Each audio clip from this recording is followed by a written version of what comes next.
रहीम dear students, अस्सलाम वालेकुम। आज हम चैप्टर नंबर 1 केमिस्ट्री के जो टेस्ट योरसेल्फ हैं उसको 1.7 को सॉल्व करेंगे। इसमें मोस्टली जो हैं छोटे छोटे न्यूमेरिकल्स हैं जो मोल्स और मैथ से रिलेटेड हैं। आइए देखते हैं। ये आपकी बुक के पेज नंबर 22 पे दिया गया है टेस्ट योरसेल्फ 1.7। पहला पार्ट है जी, how many atoms of sodium are present in 3 moles of sodium and what is mass of it. देखिए जी क्या पूछा जा रहा है जी, हाउ मैनी एटम्स। हमसे क्या पूछा जा रहा है जी, नंबर ऑफ, पहले वो डाटा लिख लें जी, नंबर ऑफ एटम्स किसके, सोडियम की बात कर रहा है तो चलो सोडियम लिख लो जी। कितने हैं जी, फाइंड आउट करने हैं जी, आप क्वेश्चन मार्क लगा दें। Are present in 3 moles of sodium, इसका मतलब नंबर ऑफ मोल्स गिवन है, number of moles of sodium कितने दिए गए हैं जी, वो 3 दिए गए हैं। And what is mass of it, इसकी एक तो आपने क्या मालूम करनी है जी, मास ऑफ सोडियम, ये फाइंड आउट करनी है। मोलर मास जो है वो अंडरस्टूड होती है, आपने खुद से लिखनी होती है। मोलर मास ऑफ सोडियम कितनी होती है जी, 23 ग्राम पर मोल होती है। देखें जी डाटा से बड़ा वाजे हो गया है कि हमने क्या फाइंड आउट करना है। नंबर ऑफ एटम्स हमने सोडियम का फाइंड आउट करने हैं और दूसरा एंड में हमें कहा गया जी what is the mass of it. यानी हम यूँ कह सकते हैं कि अगर ए पार्ट हमारा ये है, number of atoms find out करने हैं, तो बी क्या हो जाएगा जी, सॉरी ये नहीं होगा बल्कि ये मास ऑफ सोडियम हमने फाइंड आउट करना है। तो नंबर ऑफ एटम्स का फार्मूला क्या है जी, number of moles into Avogadro number. हमने फार्मूला पढ़ा था, हम डायरेक्ट फार्मूला लिख लेते हैं जी। नंबर ऑफ एटम्स, वही नंबर ऑफ पार्टिकल्स वाला, number of atoms of sodium, formula है जी मोल्स इनटू एवोगैड्रोज नंबर यानी Na। अब नंबर ऑफ मोल्स कितने दिए गए जी, हमें गिवन है वो 3। Na की वैल्यू कितनी होती है 6.02 एंड 10⁻23। इसको जब हम मल्टीप्लाई करते हैं कैलकुलेटर की मदद से सॉल्व कर लें जी, लिखें जी ये 3 multiply by 6.02 and 10⁻23 is equal to, ये हमारे पास आ गया जी 1.806 एंड 10⁻24 होंगे जी एटम्स किसके, सोडियम के। ये हमारे पास इसका एक आंसर आ गया, किसका, नंबर ऑफ एटम, यानी ए पार्ट सॉल्व हो गया जी। हम यहाँ लिख सकते हैं जी नंबर ऑफ एटम्स किसके जी, ऑफ सोडियम के, ये वाला आ गया आंसर हमारे पास। बी पार्ट के लिए यहाँ जगह कम है, चलो हम यहाँ कर लेते हैं, इसको बाद में देख लेंगे। दूसरा जी मास ऑफ सोडियम, हमने क्या फाइंड आउट करना है जी, मास ऑफ सोडियम। हमने फार्मूला पढ़ा था मास मोल रिलेशन, वो था जी number of moles, number of moles is equal to क्या था जी, मास ओवर मोलर मास। इसी फार्मूले को रीअरेंज करना है हमें क्या चाहिए, मास चाहिए, ये मोलर मास और नंबर ऑफ मोल्स आपस में क्या हो जाएंगे जी, मल्टीप्लाई हो जाएंगे। यूँ कह लें अगर हम यहाँ 1/1 कर दें, इसको क्रॉस मल्टीप्लाई करें, मास और 1 को इधर लिख लें जी, हम लिख लेंगे जी मास इज़ इक्वल टू ये number of moles multiply by molar mass. ये हमारे पास फार्मूला आ गया जी। अब जस्ट इसमें हमने वैल्यूज़ पुट करनी है जी। क्या है जी, number of moles, number of moles हमें कितने दिए गए हैं जी, ये 3 दिए गए हैं, किसके, सोडियम के। तो हमने उस 3 को मल्टीप्लाई कर देना है मोलर मास। मोलर मास कितना था जी सोडियम का, 23। हम जब 23 के साथ मल्टीप्लाई करेंगे तो ये 23 को मल्टीप्लाई कर दें 3 के साथ, तो ये आ गया जी हमारे पास 69 जी। याद होगा आपको कि मास के यूनिट्स क्या होते हैं जी, ग्राम्स, तो आप इसको ये ग्राम लिख देंगे, ये हमारा आंसर आ गया जी। सेकेंड है जी हाउ मैनी एटम्स, हमने क्या फाइंड आउट करने हैं जी, number of atoms find out करने हैं किसमें, 1 AMU, 1 AMU mean one atomic mass unit और 1 ग्राम ऑफ हाइड्रोजन में। सो पहले गिवन डाटा लिख लेंगे हम। सबसे हमने फाइंड आउट क्या करना है, नंबर ऑफ एटम्स, यहाँ लिख लें जी नंबर ऑफ एटम्स, किसके जी, हाइड्रोजन के, ऑफ हाइड्रोजन के हमने मालूम करने हैं जी, ये अननोन हो गया। बाकी क्या है जी, हमें ये 1 एटॉमिक मास यूनिट दिया गया है, एटॉमिक मास ऑफ हाइड्रोजन, हम यहाँ लिख लेंगे जी एटॉमिक मास ऑफ हाइड्रोजन कितना है जी, 1 AMU यानी 1 एटॉमिक मास यूनिट। जबकि हाइड्रोजन का मोलर मास कितना होता है, वो भी 1 ग्राम होता है, हम यहाँ लिख लेंगे जी मोलर मास ऑफ हाइड्रोजन वो होता है 1 ग्राम। अब एटॉमिक मास ऑफ हाइड्रोजन और molar mass of hydrogen same चीज़ है, तो हम कह सकते हैं कि as atomic mass of hydrogen के इक्वल होता है उसके मोलर मास ऑफ हाइड्रोजन के, molar mass of hydrogen. So अब हमने फाइंड आउट क्या करना था, number of atoms. Number of atoms का फार्मूला ये हमने पढ़ा था, देखिए इधर वाले वही लिख लेते हैं, नंबर ऑफ एटम्स किस में, in 1 gram of, in 1 gram of hydrogen. ये था जी number of moles into Avogadro's number. अब नंबर ऑफ मोल्स का फार्मूला हमने पढ़ा था, नंबर ऑफ मोल्स का फार्मूला क्या था जी, मास ओवर मोलर मास, ऐसे ही था ना, इसकी जगह वो वाली वैल्यू पुट कर दो, इनटू Na। अब मास से मुराद यानी एटॉमिक मास, एटॉमिक मास हमें कितना दिया गया जी 1, मोलर मास कितना है वो भी 1, Na कितना होता है 6.02 एंड 10⁻23, तो हमारे पास आंसर आ गया जी 6.02 एंड 10⁻23 क्या होंगे जी, एटम्स होंगे किस में, 1 ग्राम ऑफ हाइड्रोजन, यानी 1 gram of hydrogen contains 6.02 and 10⁻23 atoms of hydrogen. Third part है जी how many atoms are present in 16 gram of oxygen and how many atoms are present in 8 gram of sulphur. यानी एक सवाल के अंदर हमसे 2 सवाल पूछ लिए गए हैं, सवाल के 2 हिस्से हैं जी। कहते थे आप बताएं number of how many atoms, यानी हमारा सवाल है जी, हम लिख लेते हैं जी, एक क्वेश्चन क्या होगा जी, number of atoms, number of atoms किसके, पहले ऑक्सीजन की बात कर लें, ऑफ ऑक्सीजन, ये हमने फाइंड आउट करना है जी। कि मैस क्या दिया गया जी, साथ स्मॉल जी लिखा, उसका मतलब मैस दिया गया, मैस ऑफ ऑक्सीजन, चाहे इसको पूरा लिख लें, कितना दिया गया जी हमें 16 ग्राम। अच्छा जी, मोलर मैस साथ ही लिख लें, मोलर मैस ऑफ ऑक्सीजन कितना होता है जी 16 ग्राम पर मोल होता है। ए पार्ट ये हो गया। बी में हमसे वो ये पूछ रहा है जी 8 ग्राम ऑफ सल्फ़र, यानी यहाँ क्या जी, दूसरे लफ्ज़ों में यहाँ भी पूछा यही जा रहा है, नंबर ऑफ एटम्स किसके, ऑफ सल्फ़र फाइंड आउट करने हैं। मैस कितना दिया गया है, मैस ऑफ सल्फ़र जो है ये गिवन जो है ये 8 ग्राम है। मोलर मैस ऑफ सल्फ़र कितना होता है जी, मोलर मैस ऑफ सल्फ़र ये होता है जी 32 ग्राम पर मोल जी। 2 हमें पार्ट्स दिए गए हैं, वेरी सिंपल। हमने क्या फाइंड आउट करना जी, number of atoms. Number of atoms का फार्मूला क्या है जी, ए पार्ट को पहले सॉल्व कर लेते हैं जी, नंबर ऑफ एटम्स ऑफ किसका जी, ऑक्सीजन की बात कर लेते हैं जी, चाहे उसका सिंबल लिख दें या ऑक्सीजन पूरा लिख लें। ये फार्मूला होता है जी mole, number of moles into Avogadro's number. अब हमें जो है डायरेक्ट जो है नंबर ऑफ मोल्स नहीं दिए गए, बट हमें जो है मैस दी गई है, तो हम मोल्स की जगह मोल वाला फार्मूला लिख लेंगे। वो क्या होता था, मैस ओवर मोलर मैस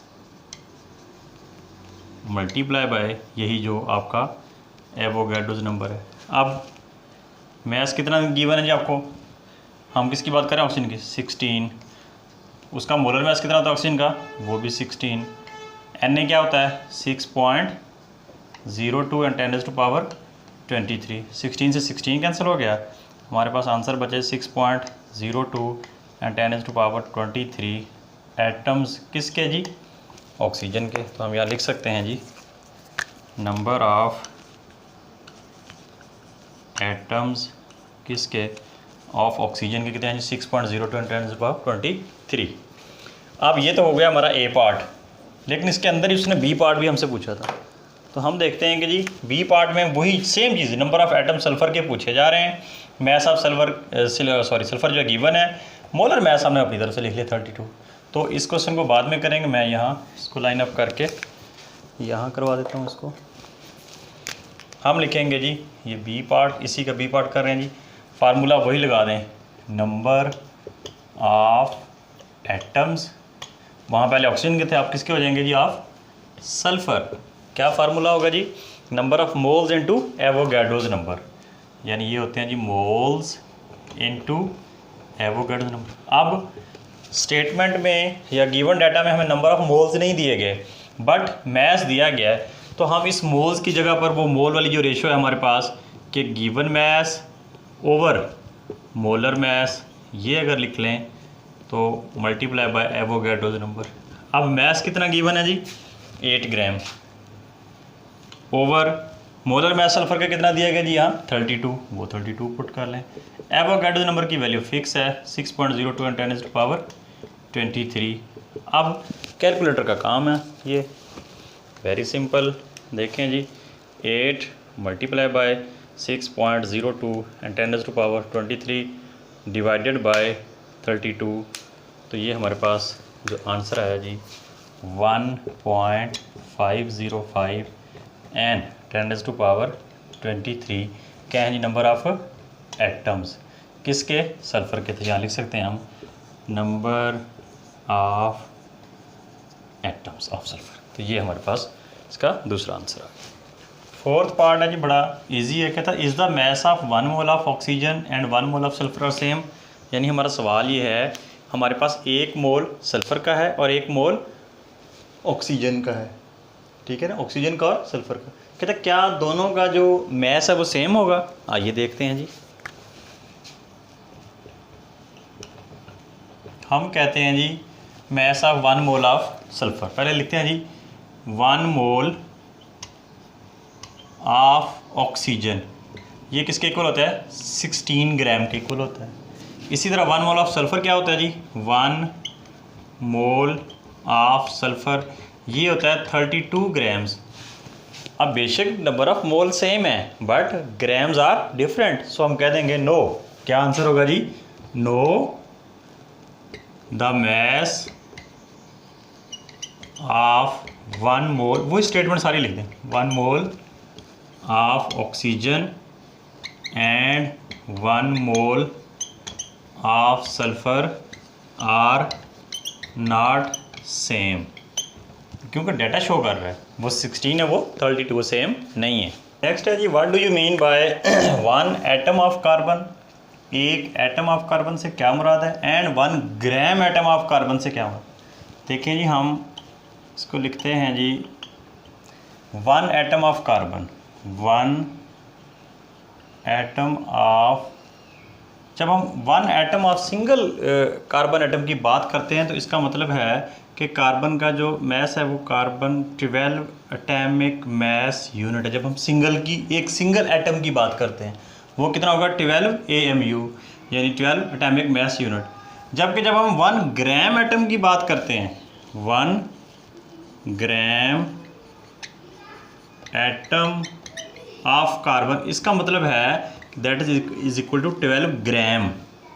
और अगर हम मैस को ग्राम्स में शो कर दें तो gram atomic mass is also called a 1 मोल। तो हम इसको यूँ भी कह सकते हैं कि 1 मोल ऑफ कार्बन जो होगा 12 ग्राम के इक्वल होगा, और that is equal to 6.02 and 10⁻23 atoms. ये बात तो हमने इजाफी की है, जो उसने पूछी है हमसे वो यही थी कि what do you mean by 1 atom of carbon. 1 atom of carbon का मतलब है कि 12 एटॉमिक मास यूनिट, जबकि 1 ग्राम एटम का मतलब है 12 ग्राम। ये फिर हमने फर्दर बात की कि जब ग्राम्स में एक्सप्रेस कर दिया जाए मास को तो वो 1 मोल कहलाती है। और किसी भी चीज़ का जो है 1 मोल चाहे कार्बन का है तो उसमें कितने नंबर ऑफ एटम होंगे अकॉर्डिंग टू एवोगाड्रोस 6.02 × 10⁻23।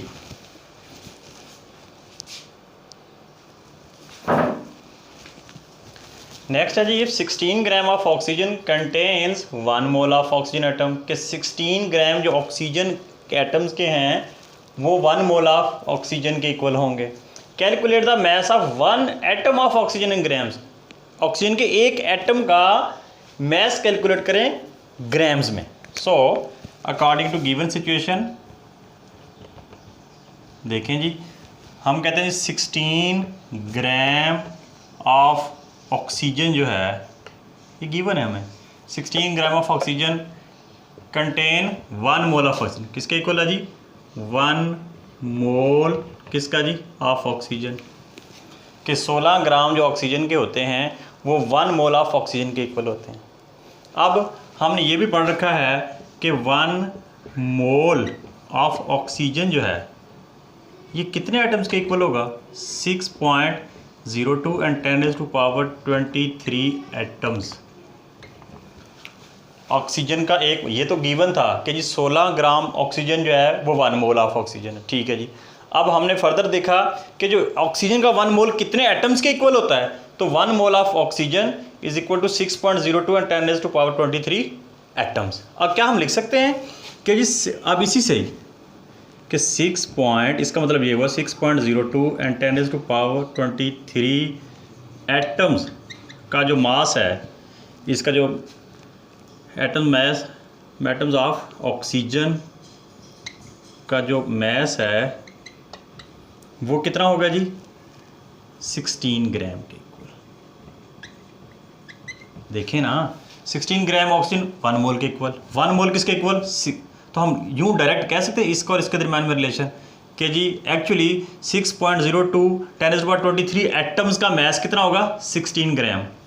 अब देखें छोटी क्लासों में हम ऐसे कैलकुलेशन करते थे, हम कहते थे कि जी अगर हमारे पास 5 पेंसिल्स जो हैं उनका जो है रेट जो है वो 10 रुपये हो, 5 पेंसिल्स 10 रुपये की आती है, तो एक पेंसिल का रेट क्या होगा। हम वेरी सिंपल क्या करते थे जी, यही 5 ले जाकर दूसरी तरफ डिवाइड कर देते थे, कैंसिल करते थे, तो पता चला कि 2 रुपये की एक पेंसिल हो गई। 5 पेंसिलें 10 रुपये की आई, बताइए एक पेंसिल का क्या रेट होगा। हम क्या करते थे, यही वैल्यू ले जाकर उधर डिवाइड कर देते थे, तो हमारे पास आंसर था। बिल्कुल ऑन द सेम पैटर्न अब वो कह रहा है कि 6.02 एंड 10⁻23 एटम्स किसके इक्वल होते हैं 16 ग्राम के, उनका मास कितना है जी 16 ग्राम।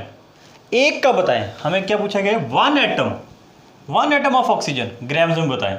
ये 6.02 थे। अब क्या करेंगे, ये इधर मल्टीप्लाई और उधर जाके क्या हो जाएगा डिवाइड, तो हम कह देंगे जी 1 एटम ऑफ ऑक्सीजन, एक एटम जो ऑक्सीजन का उसका मास ग्राम्स में कितना होगा जी 16 बाय यही वैल्यू जैसे मैंने पेंसिल वाले की थी 0.62 एंड 10⁻23। कैलकुलेटर की मदद से इसको सॉल्व कर लें जी। देखें जी 16 डिवाइडेड बाय 6.02 एंड 10⁻23, तो ये आ गया जी हमारे पास 2.65 एंड 10⁻23।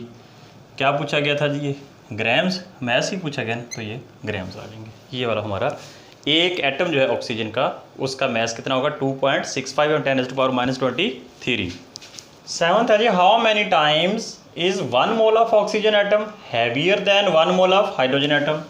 यानी ऑक्सीजन का जो एक मोल है वो हाइड्रोजन के एक मोल से कितने गुना ज़्यादा हैवियर है। ये फैसला इनकी मास की बुनियाद पर होगा। हम देखते हैं जी, लिखते हैं जी मास ऑफ कितना जी 1 मोल का आ गया जी 1 मोल ऑफ ऑक्सीजन कितना होता है जी, ये 16 ग्राम होता है। अब हम देखते हैं कि हाइड्रोजन का 1 मोल कितने ग्राम का होता है जी। हम लिखते हैं जी mass of 1 mole of hydrogen, ये होता है 1 ग्राम। फ़र्क साफ ज़ाहिर है, लेकिन ये 1 ग्राम है वो 16 ग्राम है। इट मीन्स हम लिख सकते हैं जी 1 मोल, यहीं से स्टेटमेंट लिखना शुरू कर दें। रिजल्ट क्या आएगा जी? रिजल्ट ये आएगा जी 1 mole of oxygen atom is कितने टाइम्स जी? 16 times heavier than 1 mole of hydrogen atom. Very simple. दोबारा देखें सवाल क्या था जी? उसने कहा जी ऑक्सीजन का 1 मोल और हाइड्रोजन का 1 मोल, बताएं कि इसमें से जो ऑक्सीजन का 1 मोल है वो हाइड्रोजन के 1 मोल से कितने गुना यानी कितने टाइम्स हैवियर होगा।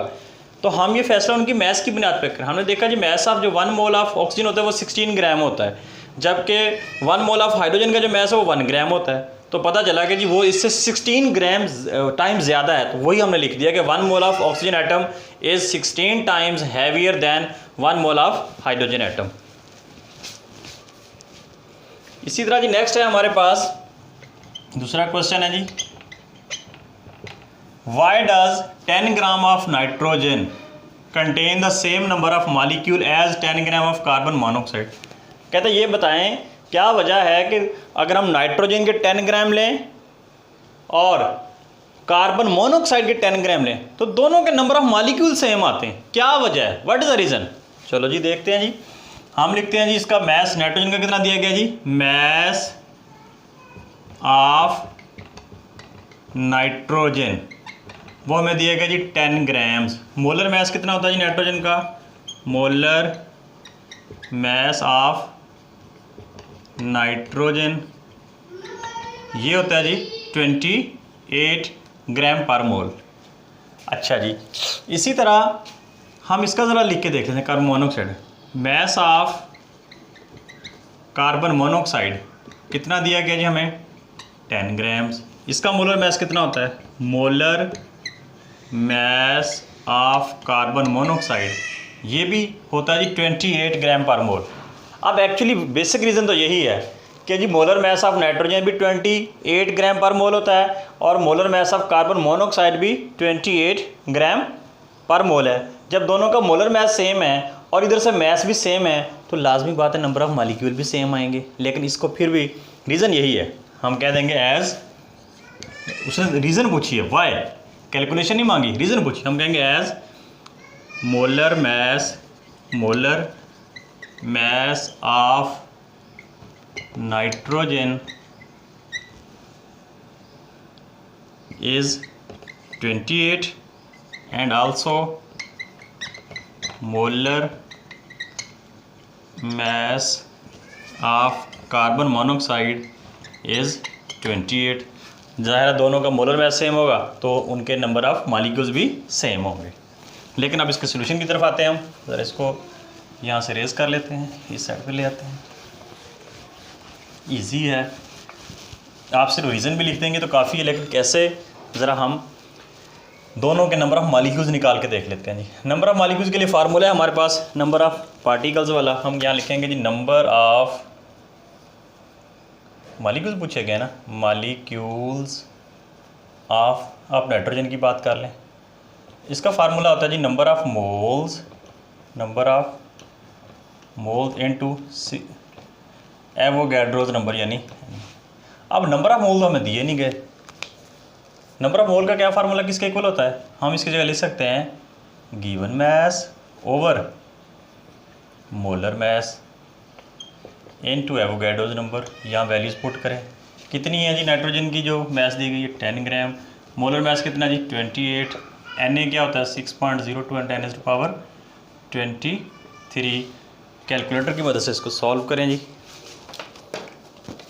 देखें 10 मल्टीप्लाई बाय 6.02 10⁻23 डिवाइडेड बाय 28, तो ये आ गया जी हमारे पास 2.15 एंड 10⁻23।